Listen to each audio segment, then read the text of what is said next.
हाँ नमस्कार। पिछली साल यूपीएससी में मेंस एग्जामिनेशन में हिस्ट्री के क्वेश्चन पे एक प्रश्न आया था। आज उस पर हम विस्तृत डिस्कशन करेंगे। क्वेश्चन ये है कि the hunt of the Pindari become merged in the third Maratha war. ये 1989 में यूपीएससी के एग्जाम में आया था कि पिंडारियों का दमन अभियान जो है थर्ड मराठा युद्ध में विलय हो जाता है। That attempt has been merged in Third Maratha War. The hunt of the Pindari was merged in Third Maratha Ang Maratha War. Ang Maratha War 1817 से 1819 तक विभिन्न स्थानों पर घटित होता है। देखते हैं कि इस युद्ध की पृष्ठभूमि जो है क्या थी और यूरोप और इंडिया में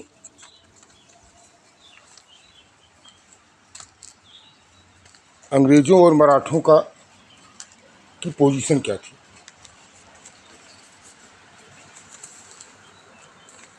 देखते हैं कि यह युद्ध जो है थर्ड आंग्ल मराठा युद्ध तब शुरू होता है जब पिंडारी मद्रास प्रेसिडेंसी के कोंकण तट के गांवों में हमला कर देते हैं और बहुत से गांवों को जला देते हैं। 1817 में एक घटना घटित होती है।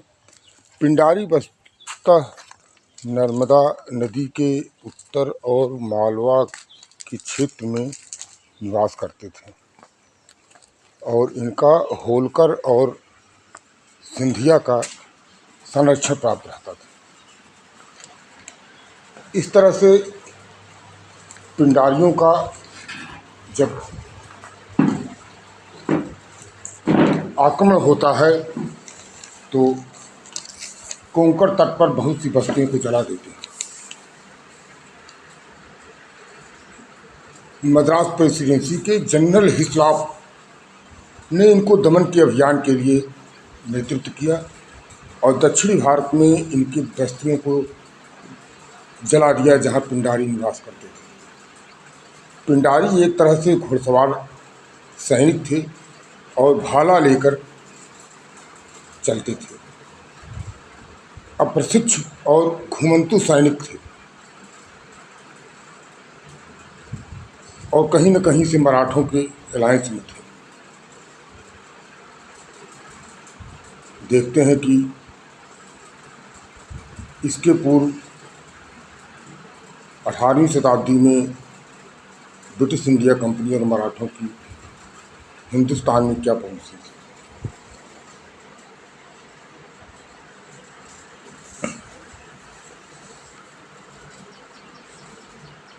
1674 में शिवाजी ने जिस मराठा साम्राज्य की स्थापना की थी, मुगलों से लगातार संघर्ष करती हुई जहां अपने साम्राज्य की सुरक्षा किया, वहीं साम्राज्य का विस्तार भी किया।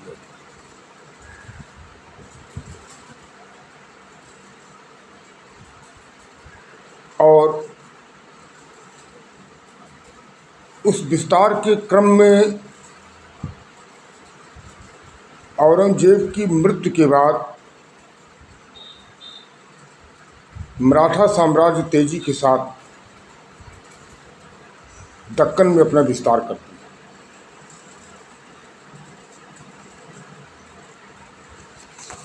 है। उधर ब्रिटिश इंडिया कंपनी अपना विस्तार उसी दौरान मद्रास, मुंबई और कलकत्ता की तरफ कर रही थी।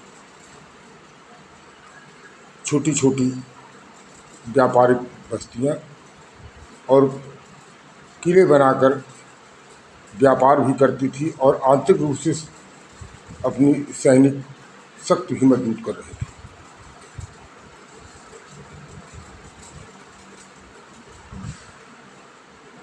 18वीं शताब्दी के मध्य में 1739 में मराठों ने वसई के पास पुर्तगालियों को परास्त कर दिया। पुर्तगालियों को परास्त करके जहाँ पर देखते हैं कि 1739 में ब्रिटिश इंडिया कंपनी का एक प्रयास था कि मराठे बम्बई में प्रवेश न कर पाए और बॉम्बे से इनको दूर रखा जाए। इसी क्रम में 1739 में एक संधि करते हैं, ब्रिटिश इंडिया कंपनी मराठों से एक संधि करती है कि मराठे क्षेत्र में, पूरे मराठे टेरिटरी में ब्रिटिश इंडिया कंपनी को कर मुक्त व्यापार करने की अनुमति मराठों से ले ली जाती है और इस तरह से दक्षिणी भारत के पश्चिमी क्षेत्र में व्यापारिक कार्यभार फैलाते हुए ब्रिटिश इंडिया कंपनी दक्षिणी भारत में अपनी स्थिति मजबूत कर रही है।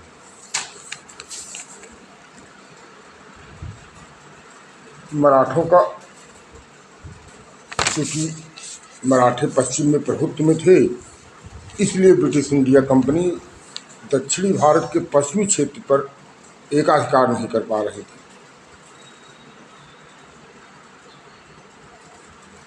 ब्रिटिश इंडिया कंपनी धीरे धीरे उत्तर की तरफ मूवमेंट करती है और 1739 के बाद बंगाल, उड़ीसा, बिहार में प्रवेश करती है। उधर मराठे भी उत्तर की तरफ प्रवेश करते हैं और दिल्ली तक उनका प्रभुत्व जम जाता है। विशेष रूप से सिंधिया और होलकर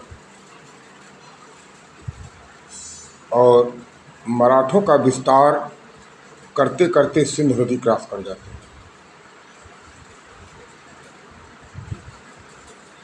और 18वीं शताब्दी के मध्य से अटक से लेकर कटक तक का मराठों का विस्तार हो जाता है।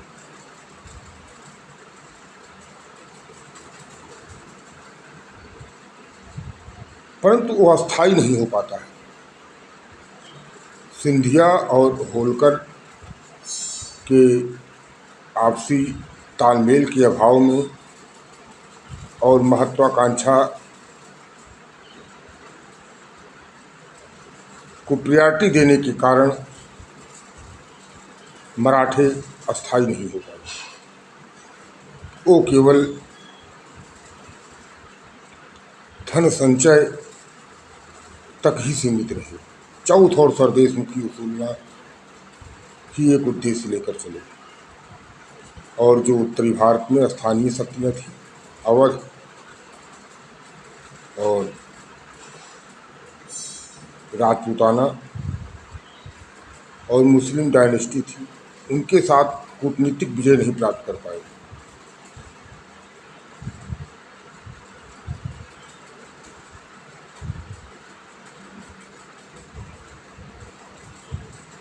इसी दौरान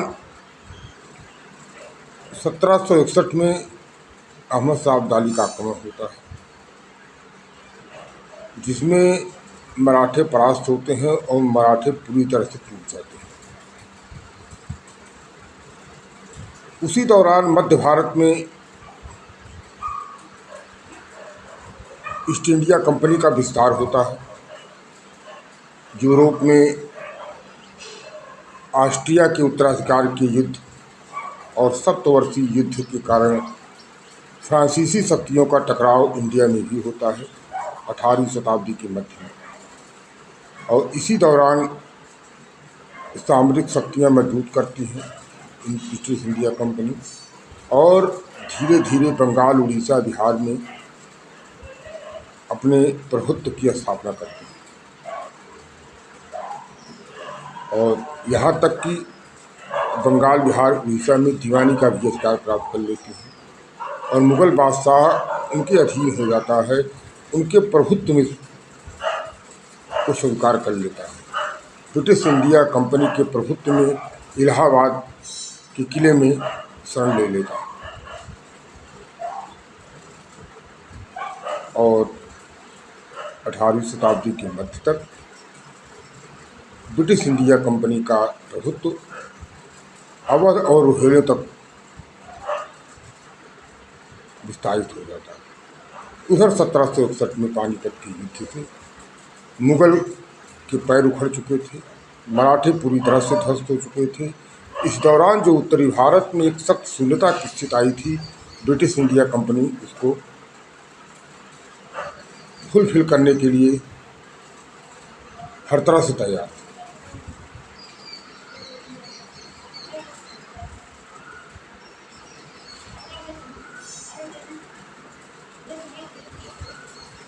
सत्रह सौ 61 के बाद टूटते हुए मराठा साम्राज्य में माधवराव फर्स्ट पेशवा बनते हैं। उनके चाचा यद्यप राघोबा रघुनाथ राव के उत्तराधिकार के लिए डिस्प्यूट क्रिएट करने के कारण मराठा साम्राज्य मराठा शक्ति को बहुत ही कमजोर किया। माधवराव प्रथम के कार्यकाल में राघोबा को नज़रबंद रखा गया। माधवराव की मृत्यु हो जाती है 1772 में। उनके भाई नारायण राव की हत्या हो जाती है, जो सब्सिक्वेंट पेशवा बनते हैं। इस हत्या की साजिश में रघुनाथ राव राघोबा का बताते हैं कि बहुत बड़ा हाथ है। अंत में राघोबा पेशवा बनते हैं, लेकिन माधव नारायण राव के दावेदारी के कारण रघुनाथ राव राघोबा पुनः पदच्युत कर दिए जाते हैं और माधव नारायण राव नाबालिग पेशवा कार्यभार ग्रहण करते हैं। उनकी तरफ से नाना फडणवीस के नेतृत्व में मराठा संघ प्रशासनिक अस्तित्व में आता है। इधर राघोबा रघुनाथ राव राघोबा बम्बई प्रेसिडेंसी के शरण में जाते हैं और वहाँ सूरत की संधि करके सूरत भड़ौच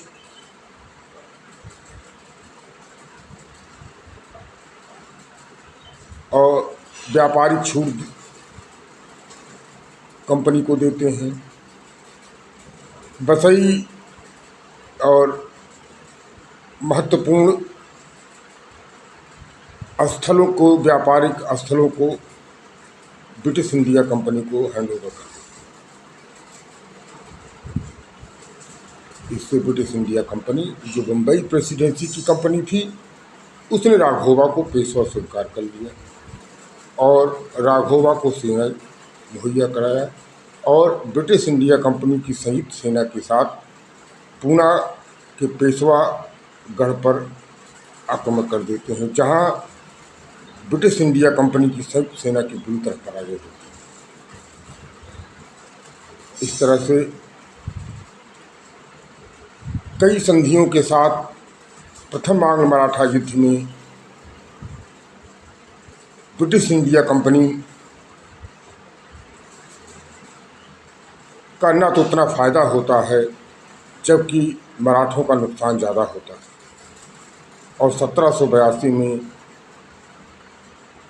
सालवाई की संधि के बाद प्रथम आंग्ल मराठा युद्ध की समाप्ति होती है। अगले 20 साल तक आंग्ल मराठा संबंधों में एक शांति का माहौल रहता है। यद्यप माधव नारायण राव को पेशवा स्वीकार कर लिया जाता है और जो सूरत की संधि से जो ब्रिटिश इंडिया कंपनी ने जो व्यापारिक क्षेत्र प्राप्त किए थे मराठों से, उस पर कंपनी का कब्जा बना रहा और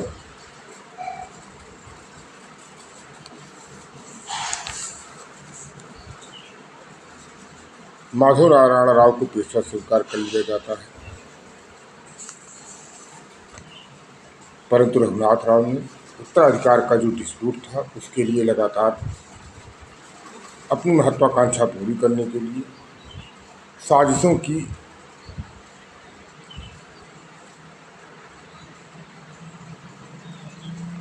अपने कृत्य को उन्होंने कभी नहीं छोड़ा और इस कृत्य में बम्बई ब्रिटिश कंपनी की जो सरकार थी उनको लगातार संरक्षण दी।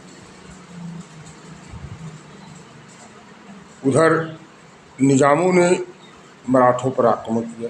निजाम फ्रांसीसियों के सहयोग और समर्थन से मराठों के खिलाफ खड़े हुए, लेकिन ब्रिटिश इंडिया कंपनी ने मराठों को मदद नहीं दी।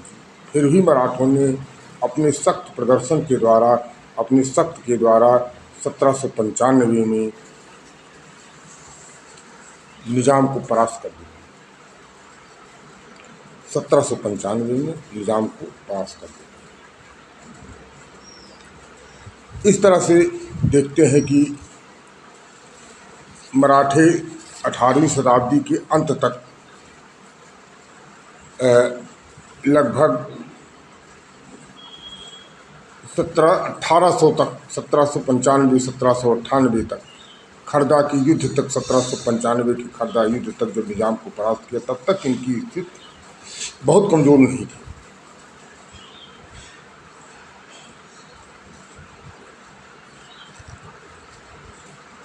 लेकिन उत्तराधिकार के युद्ध से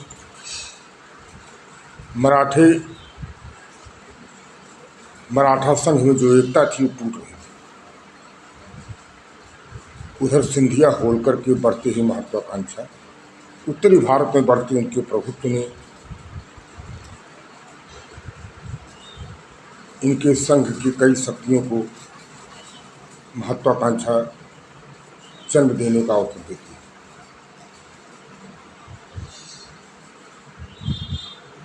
इसी दौरान 1800 ईस्वी में, यानी 19वीं सदी के पहले वर्ष की शुरुआत में ही नाना फडणवीस की मृत्यु हो जाती है। नाना फडणवीस की मृत्यु होने के बाद 1801 में होलकर पेशवा पर आक्रमण कर देते हैं।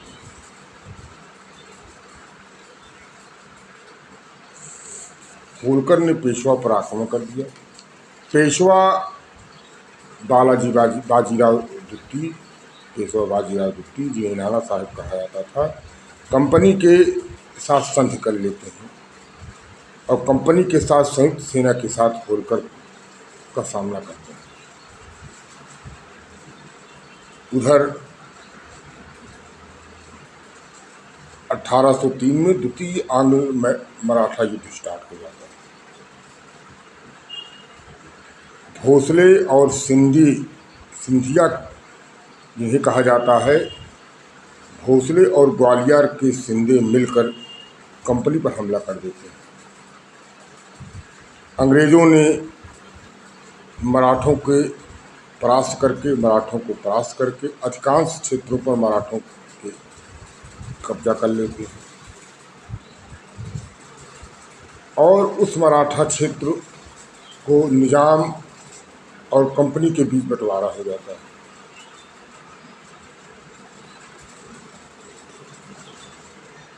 और इस तरह से द्वितीय आंग्ल मराठा युद्ध तक आते आते मराठा संघ की एकता और उनके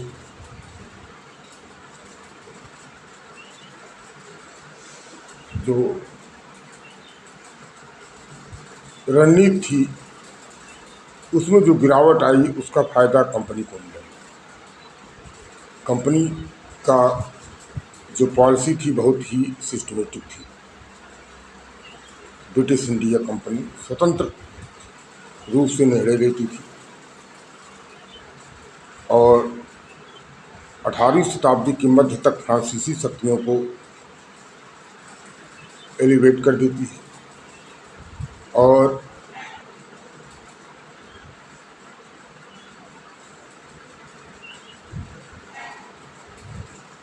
1763 की पेरिस की संधि के बाद ब्रिटिश इंडिया कंपनी का ही एक राजनीतिक प्रभुत्व रहता है इंडिया में और फ्रांसीसी शक्तियाँ धीरे धीरे हिंदुस्तान से बाहर होंगी। इधर 1765 की संधि से ब्रिटिश इंडिया कंपनी को निजाम से उत्तरी सरकार प्राप्त हो जाता है। उत्तरी सरकार के 5 जिले मिल जाते हैं, जो बम्बई प्रेसिडेंसी और कलकत्ता प्रेसिडेंसी दोनों के बीच में स्थलीय मार्ग, संपर्क मार्ग उनको मिल जाता है। और निजाम से एक दीर्घकालीन रिलेशन में ब्रिटिश इंडिया कंपनी ने मराठों और अन्य शक्तियों से लड़कर अपने आप को मजबूत किया।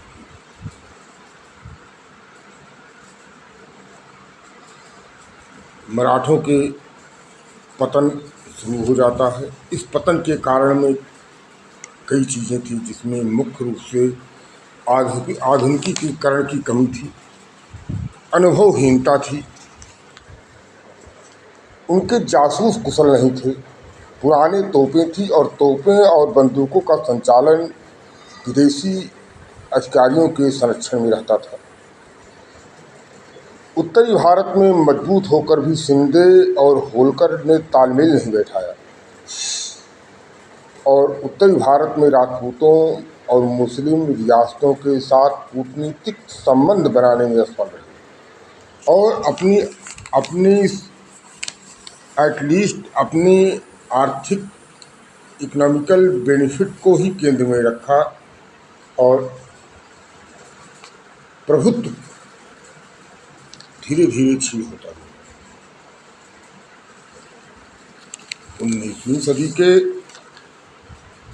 प्रारंभ में ब्रिटिश इंडिया कंपनी ने सहायक संधि के द्वारा भारतीय रियासतों के साथ तालमेल बैठाना शुरू किया, जो तालमेल मराठे कभी नहीं बैठा पाए। उस तालमेल को बैठाने के लिए जो यहाँ लोकल डायनेस्टी थी, उनके साथ सहायक संधि कर अपने पॉलिटिकल सुपरमेसी को मजबूत किया। उधर 1817 में पिंडारियों का दमन करते हुए पेशवा बाजीराव द्वितीय से कंपनी का सीधे मुकाबला होता है, जबकि जून 1817 में कंपनी ने पेशवा के साथ संधि की थी कि अपने घुड़सवार सैनिकों को समाप्त कर देंगे, सारी सेना भंग कर देंगे और अधिकांश क्षेत्रों को मराठा ब्रिटिश इंडिया कंपनी को सौंप देंगे। परंतु नवंबर 1817 में एक कमज़ोर ब्रिटिश छावनी पर पेशवा ने आक्रमण कर दिया और उस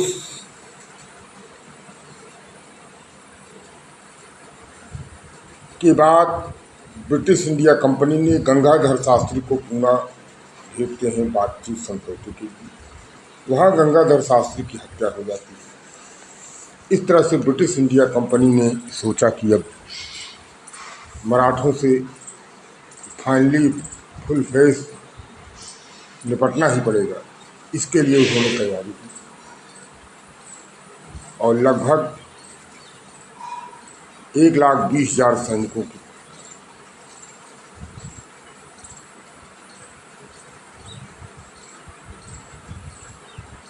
एक सेना एकत्र की गई, जिसमें घुड़सवार सेना, पैदल, तोपखाने, रॉकेट, इन सबको, आर्टिलरी टीम को सारी एकत्र करके मराठा साम्राज्य से, मराठा शक्तियों से सीधे फाइनली निपटने की तैयारी की गई। उधर मराठी संघ के साथ तालमेल बैठाकर लगभग 81,000 पैदल और 1,00,000 घुड़सवार सैनिक तैयार करते हैं, जिसमें 589 तोपें, पेशवा बाजीराव द्वितीय, नागपुर के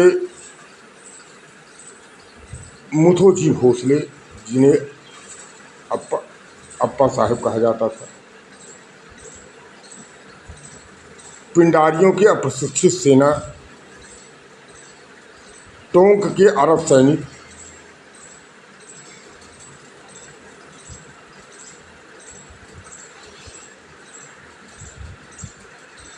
और ग्वालियर के दौलत राव सिंधिया,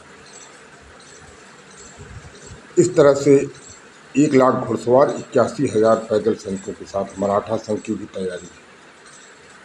इधर लॉर्ड हेस्टिंग्स बंगाल कंपनी की तरफ से, जनरल थॉमस हिस्लास जो पिंडारियों के दमन करने का नेतृत्व कर रहे थे मद्रास प्रेसिडेंसी में, प्लस निजाम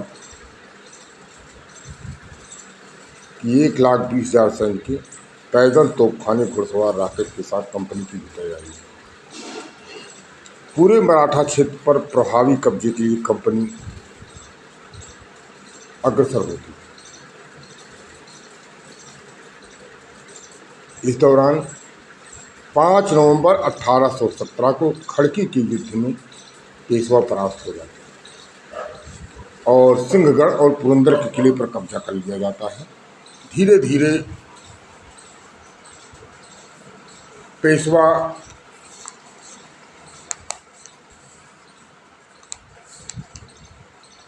को घेरने का प्रयास किया जाता है। पेशवा अंत में भागते हुए पेशवा को पकड़ लिया जाता है और कानपुर के पास बिठूर में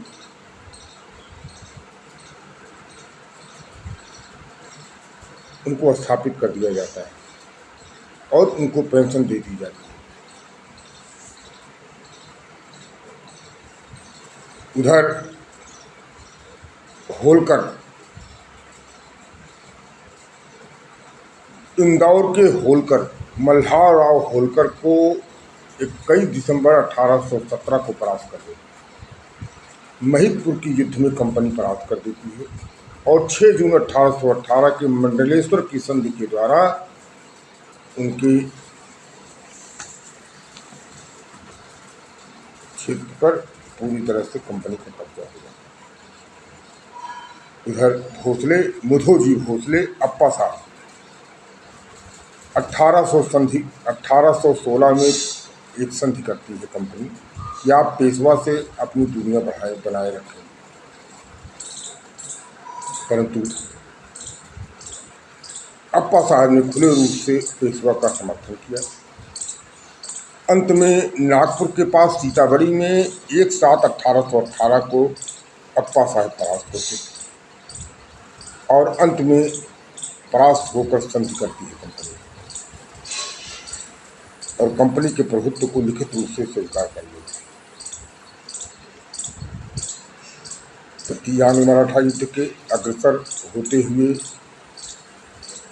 ग्वालियर के शिंदे को 5 नवंबर 1817 को परास्त कर कंपनी संधि करती है और राजस्थान के राजपूताना क्षेत्र कंपनी को सौंप दिए जाते हैं।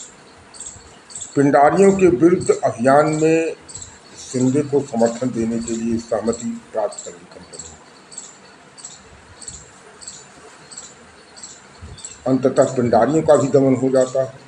पिंडारी करीम खान फरवरी 1818 को मैल्कम फिशलैप के सामने आत्मसमर्पण कर देते हैं। वसीम मोहम्मद सिंधी के सामने आत्मसमर्पण कर देते हैं। इस तरह से 1820 तक पिंडारी का दमन हो जाता है और मराठा राज्य के नर्मदा के दक्षिण का क्षेत्र बम्बई प्रेसिडेंसी में मर्ज कर दिया जाता है और नर्मदा के उत्तर का जो मराठा क्षेत्र है वो मध्य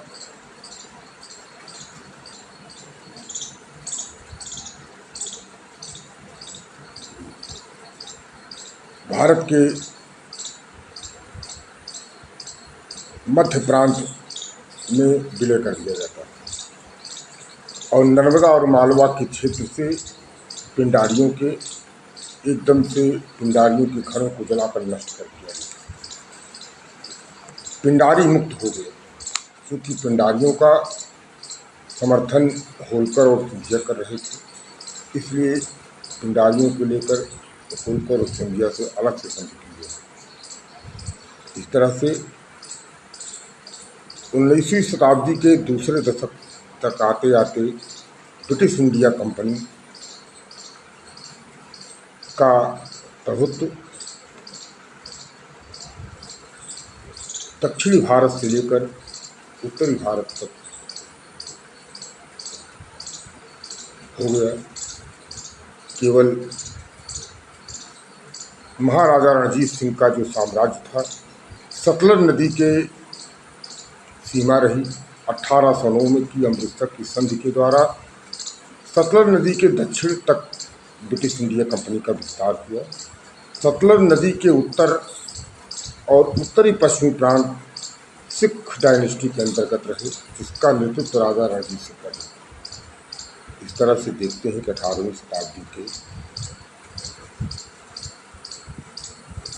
दूसरे दशक में जो पिंडारियों का दमन शुरू हुआ, वो अंततः तृतीय मराठा युद्ध में मर्ज हो जाता है और मराठा साम्राज्य का पूरी तरह से पतन हो जाता है और मराठा साम्राज्य पूरी तरह से ब्रिटिश इंडिया कंपनी का विलय हो जाता है। और इस दौरान ब्रिटिश इंडिया कंपनी ब्रिटिश साम्राज्य का विस्तार दक्षिणी भारत तटबंध से लेकर सतलज नदी तक उत्तर तक विस्तारित हो जाता है। इस तरह से आज के क्वेश्चन समाप्त होते हैं। अगले टर्न पर फिर किसी ऐसे क्वेश्चन पर हम लोग पुनः अध्ययन करेंगे, पुनः डिस्कस करेंगे और बहुत बारीकियों से इसका विश्लेषण करेंगे। धन्यवाद, थैंक यू।